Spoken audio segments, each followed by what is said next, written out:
Alright guys, welcome to this week's video. Finally managed to get a little bit of decent weather, and I'm not at work for a change, so I thought I'd come and put a few packs for a couple of quads just in my field where I usually come to. Now it looks like rain again for the weekend, so there'll be no bando bashing this week, which is a shame. So anyway, yeah, what I want to talk about in this video, obviously DJI O3's here. I presume probably a lot of you have got it now anyway. Not me though. If you've seen my previous video, there's a big reason why I won't be getting it. I'll put a little card up there so you can have a look if you haven't seen that video. Now, like most people, when I started this hobby, I was flying analog, which you know, it's the cheapest option to get you started, get you in the air. But eventually you do feel like upgrading, and I have, to the DJI FPV system. Now these are the Goggles V2, not the Goggles 2. So again, not the O3 Air units, just the normal Vista.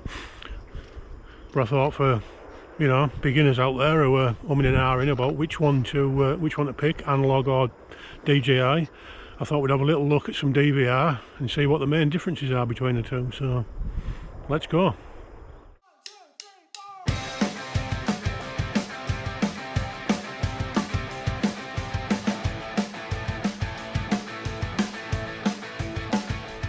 Right, so the two quads we're going to use are this Speedy Bee build. Now this has the Runcam Link and the Runcam Wasp camera in. I've got a video on that which I'll link below if you're interested in watching that. Now this is a 4S build, T-Motor Motors, Speedy Bee stack. But all we're going to be looking at is the picture quality from the two different cameras. Now the reason I've chose the Wasp actually is because this is a 4.3 camera, and the camera I have in my analog build is also a 4.3, so it's quite a, you know, it's a similar size image. And speaking of my other quad, now this is almost identical build, apart from it's got different motors on and it's analog. Now this has got the I forget the name of the camera. I'll have to have a look inside, see if I can see. I can't remember. I'll have to, if I find out, I'll put a little thing at the bottom of the screen there. It's a Fox ear camera anyway, analog, and I've got the Rush Tank Ultimate 2 VTX in there and a Rush Cherry antenna. So obviously flying two quads, one analog and one digital, I'm going to need two different pairs of goggles. Now these are my analog goggles. These are the Fat Shark Attitude V6s. I've got the Fox ear Wildfire module in there, a Fox ear Lollipop and a Menace patch antenna on them. And then my digital goggles, these are the DJI V2s. I've got a high-weight crystal patch antenna on front, and Rush Omnis, and also my new cool strap from Fat Strap. So right now we've had a look at the gear, we'll better get in the air and see what we think of the different picture qualities. Right, so we'll do the analog build first, I think. And straight away there you can see the image there, it's a 4.3 image. Does look very pixelated, but that's analog for you. Right, we'll get the quad arm, gearing in the air. Better put it in acro mode. Motors armed. So let's go.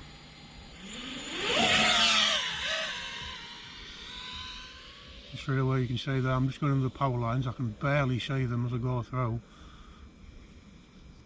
You notice how the clouds in the back are all sort of broken up and not very clear.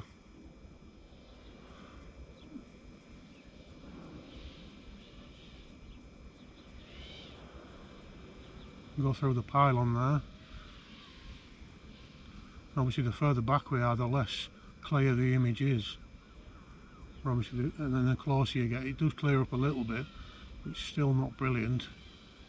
Let's see if we can get some break up from somewhere. Turn around so the antenna's facing away from us, and drop down just below this hill. There you go, you see how we're getting snow effect there, like old television. And now I'm starting to get a little bit of distance. You see that break up. 2 minutes. But as soon as I start heading back, it does improve. Yeah, look there, you can't see them wires at all from the power lines that are above. I know where they are because I fly here all the time, but if you have never flown here before, like look straight in front there, you see that post in front, there's power lines on there, but you cannot see them on the DVR, on the analog goggles. There they are now. You see how, now that I'm above them and I've got something below, they're a lot more visible now because they're against the ground, but when you're down down here like this, they're almost invisible in front. You can see them to the top right, but in front they're almost invisible. Right, now that I've waffled on there, we'll get this quad in, we'll get the digital quad out, and we'll have a see what the differences are.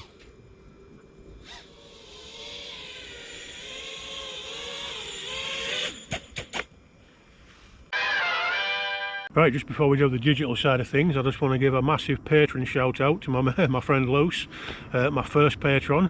Thank you very much. Not is he only a nice guy, he's a hell of a pilot, and also I'll put a link to his channel down in the video description. And if any of you fancy joining my patron, there's a link to that down there below. There's plenty of benefits. You get access to me videos early. Depending on what tier you are, you can get stickers and stuff like that, and request videos and all sorts. So if you're interested, links down below. If not, fair enough. Right, let's go on with the digital side of things. Right, so here we go with the digital build. Now straight away you can see there the colours look a lot better. The image itself looks a lot sharper. You can actually see individual blades of grass there. So right, let's get in the air.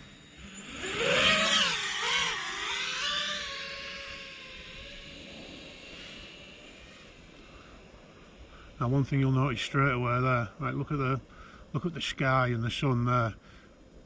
You see how there's a lot more definition, a lot more what's the phrase, dynamic range in the clouds and the sun. And as I drop down there, what's that you see there? Oh look, it's power lines. And you can actually make the power lines out there against the sky. You know, on the analog build we couldn't actually do that. You had to wait until something was beneath them, like that. Whereas you see with these, you can see them nice and dark against the sky, so that's one bonus straight away there. Now one thing you get with digital that's, I wouldn't say it's worse than analog, but different, is latency. I mean, for someone like me it's barely noticeable, but you know, like a racer or something like that would notice straight away. You alright? Alright. I'll keep out your way, you're alright. Cheers. I don't know what he's like with him. I don't think he's seen one before. And as I was saying with analog there, you know, when you get down close to the ground, you can't really see the grass. It's just sort of a green, I wouldn't say a green blanket, but you know, it's very difficult to pick out individual blades. Whereas with this, you know, I could count each, if I could hold it still enough, I could count each individual blade of straw that's sticking out there. So that's not to say it's perfect, like there is some sort of smearing, let's say. Yeah, if you notice there, I've got like a bit of a smear in front. Whether it's just interference or how I'm sat or whatever. But right, there we go, that's enough pissing about. I'll bring her in, battery's going low.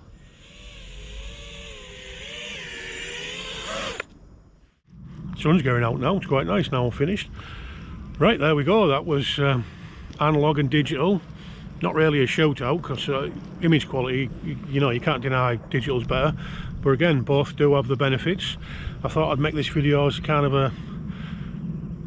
a look into it for a beginner, especially, you know, deciding which way to go. So I hope you enjoyed it. If you did, please think about giving it a thumbs up and subscribing. Like I said previously, there's links to my Patreon and stuff down in the video description if you consider joining that. If not, don't worry, you can keep watching my videos for free. So yeah, thanks for watching, we'll see you next time.